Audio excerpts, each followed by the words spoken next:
Cobra Kai takes this and flips it this way and looks at a different side of his humanity. And that was my thing when they came to me with it, was I said, whatever happens with this show, I don't want to double down and come away from this having been the quintessential asshole of the millennium. Like, I already am that of the 80s, but like, when this ends, like, I can't have anybody hate me for another 30 years. Okay?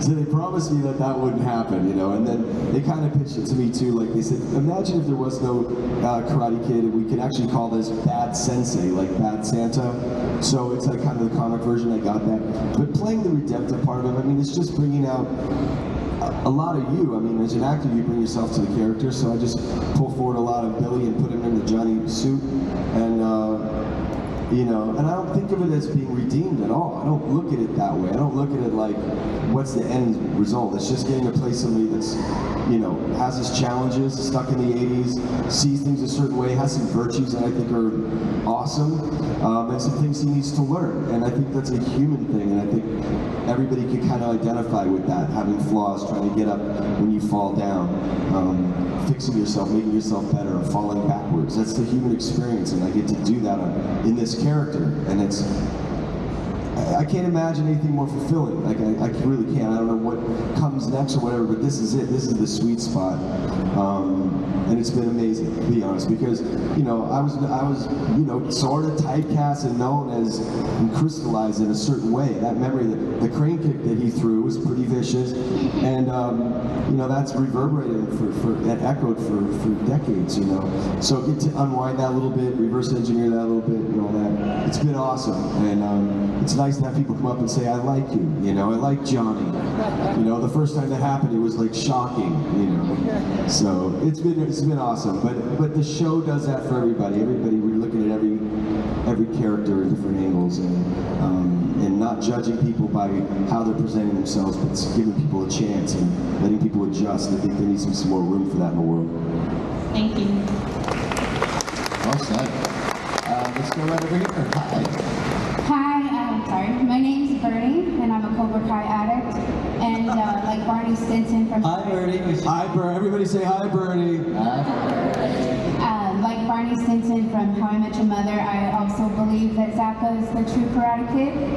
And my question for both of you is, who do you think is the new Karate Kid, Robbie or Miguel? Oh, good question.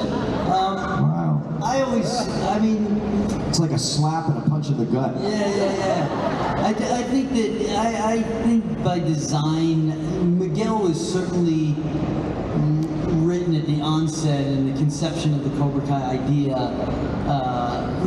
of the construct of the show, of the sort of millennial Daniel LaRusso, you know, kid without a father, single mom, trying to find his way, needing a mentor, needing someone to walk in lockstep with him, and then see Johnny Lawrence at that point. So I've always felt that Miguel was on that track, but you know, as the shows you know, evolved, I mean, you could make a case for a few of the characters, but I still think Miguel was sort of the setup of the new Daniel LaRusso in a way.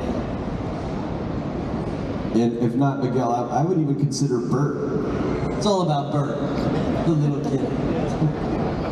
He's not little anymore. None of them are little. He's not little anymore. All right, right over here. Hello, my name is Nathaniel. I wanted to say it's a great honor to have you both here. And this is a question for Ralph. I was wondering, what was it like doing the film Secret Nim to Me to the Rescue? Well, that was, yeah, Secret of Nim was a Don Bluth animated film that was highly regarded. It might have been nominated for an Oscar, the original one. Then they did, I had just done a musical, and I actually did it at the Music Box here in Dallas. Is that still around, the Music Box Theater? No? Yes, no, maybe? It's we got some theater goers over here. Anyway, but I just finished doing a musical called How to Succeed in Business Without Really Trying, and someone who was involved in MGM Animation, they were doing The Secret of Nim 2, and there were some songs they needed to cast the lead mouse, and they wanted someone with a friendly voice and who can carry a tune. So I got they made the offer, I got the part. I had a great time with it. It was a new experience being locked in a booth, no images, just doing voiceover work, and then seeing it put to the screen. It was fun. It wasn't of the level of the original. It was more Saturday morning level animation, but it was still fun to do. All right, back over here. Hi, my name is Tommy, and this question is for both of you. I was just wondering, out of all the three movies, which Karate Kid move or karate move is your guys' favorite? Move or movie? Karate move. Oh, okay. Let me think. I'm gonna need some time. What is my favorite karate move that has paid off the most? Wait, just I need a minute. Think, Ralph. For me, it's a tough one. It's from the first movie, and it would have to be the crane kick. As simple as that. Ooh, God, you're putting me through the ringer. Oh man. How do you top that? Spinning heel? I don't know. Yeah, the fit.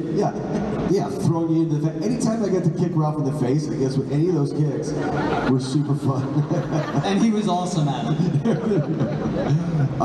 Actually, there is one move I really enjoy doing. It's just in the montage where they're playing "You're the Best," and the guy throws a punch, and I block it, throw a front kick, and go over his arm and kick him in the face with a racket. That was kind of cool. You know, I didn't win any trophies for it, but it was legal.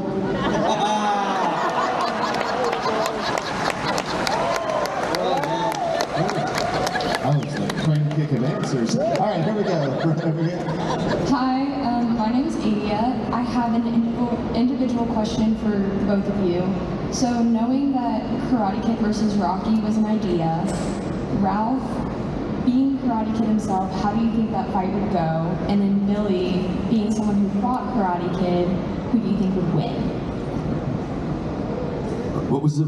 So the genesis is what the concept that that Rocky and the Karate Kid would fight, or that they'd each have kids that would fight. That was initially the idea. I wrote it in this book I had out, and that is out, called Waxing On. If you haven't read it, you can get it or listen to it. But yeah, I was pitched, what if Rocky had a kid and LaRusso had a kid, and they fought at some point. So who would win a fight, Rocky or Daniel LaRusso? Is that the question? Yes. Yeah, Rocky was my hero growing up. I'd have to bow to Rocky, I think, crane kick or not. You know, that was my hero growing up in 1976. What do you think? For sure, LaRusso. Somehow he would have cheated and got it. There's no way. Especially if he had Miyagi with him. that sinister, sensitive. That sinister Miyagi. Yeah. That's a great question. I don't know. I mean, you know. I think LaRusso wouldn't stand a chance. I think it would be really, you know. Be over in the first round. Yeah. It would have ended the way the movie should have ended. Just kidding. Wow, it's getting really dark in here. Man, how dare you to say that? Hi, my name's Alistair, and I have a two-part question. The first one is, do y'all have like a favorite moment on set? And then like behind set kind of? And then the second part is for Ralph. Do you have a favorite scene in The Outsiders? I'll take the second one first. My favorite scene in The Outsiders is really interesting. It is the scene where I do the least amount, because as Billy alluded to, I overact at times in that movie. Yeah, when you're not talking, you're wonderful. So this is a scene at the end when Pony boy opens the book and finds the letter from Johnny, and it's superimposed of me reading that letter, you hearing my voice and seeing my face, and then it superimposes Matt Dillon's character and my character. It's something beautifully pure and honest about it that kind of is thematically what the Nothing Gold Can Stay, the Robert Frost poem, means in the storytelling of The Outsiders, and I just really think it's a beautiful scene and one of the best, most honest little pieces of film that I got to act in. The other question was what, the greatest moments, behind the scene moments of Cobra Kai? Just watching William Zabka work. Oh gosh. No, that's true. Billy in Cobra Kai is you know, a big part of driving that ship, and I'm proud to always stand alongside him and create. I think the show is always elevated when he and I get to play Johnny and Daniel, and so it's just my favorite stuff. Mine too. I think that's where it just feels really grounded, and it feels like this show has a lot of color and a lot of levels and a lot of things going on, but whenever Ralph and I get to work together, just reading it is fun, and then when we're on set, there's just something that takes over that's really awesome, and those are the most memorable scenes for me, really. Those are the ones that last longest. Yeah, so we have a lot of fun with it. We've had a lot of fun, and we're looking forward to finishing strong. All right, we got time for 2 last questions, so let's go one over here, one over here. Let's start right there. Hi, my name is Cade, and my question can be for either of y'all. Were there any scenes in Cobra Kai that got cut that you wish stayed in the show, or any moments that you wish were further expanded? Yeah, not many though, not many, but I do have a scene. I think they put it on as a DVD extra scene from season 3. There was a really, and I understand why it was cut. There was a really warm and kind of wonderful scene with Tamlin Tomito, who played Kumiko, because there was always a spark of whatever happened to Daniel and Kumiko, and why that relationship wasn't expanded further, and that mainly is because in Karate Kid Part 3, they kind of just decided to move into a different direction, and it was a goodbye scene that had a lot of layers to it, where you felt they had feelings for each other, but the ship had sailed, and but I understood why it didn't fit in the show, because she was so good in the scene and I was pretty solid in the scene, and you kind of watched the scene saying maybe these two should be together, and then that would have intercepted where the story of Cobra Kai was going at the time. But I'm glad you can find that scene, I think, on YouTube and or the season 3 DVD extras if you want to check it out and see the wonderful Tamlin do more beautiful work. But for the most part, these guys write what makes it in the show, and there's not a lot of waste. There's not a lot of stuff that gets tossed to the side. That's how good they are. Absolutely. I think you really, really quick because they're giving me the hook. Okay. Good morning. My name is Cassidy Fajardo, and this is a quick 2-parter. What actor do you want to see in like future Cobra Kai fight sequence with you, such as Jackie Chan or any like martial artist that you want to fight with? And if you did do karate in real life, which I assume you did, what colored belt did you reach? JCPenney $3.99. For both of us. I think yours is $3.98. Yours is Macy's though, right? Macy's. What color belt would I be? You start at white and go to black? I'm like eggshell. No, I'm better than that. I'm better. I'm somewhere in the middle. We work hard at it though. It was easier 40 years ago, that's for sure.